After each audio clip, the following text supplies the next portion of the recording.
Affordable private villa resort sa Pulila na may billiards at table tennis? Tara! Yung mga kanus, alam nyo ba ang nalaman ko? Kami napadpa dito sa may Tenejero, Pulilan, Bulacan upang mag-staycation dito sa Twin Villas. If mag-commute kayo, just ride a bus sa Baliwag Transit sa Cubao and alight at SM Pulilan and ride a jeep and a tricycle. If private car naman, just search them on Waze or Google Maps, Twin Villas. First stop, they have a spacious parking area and a convenience store na pwede kayo bumili ng need nyo during your stay like snacks.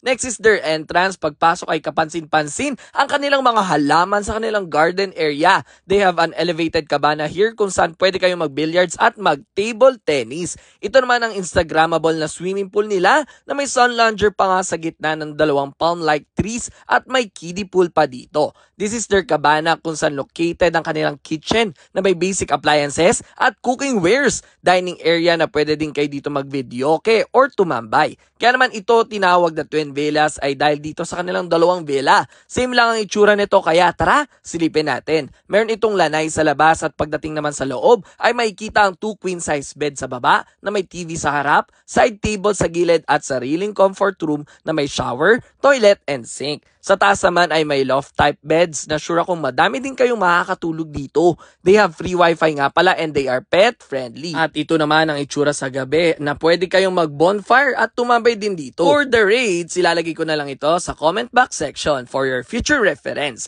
Ano pa hinihintay nyo? Tara na dito sa Twin Villas sa Pulilan, Bulacan. Let's go!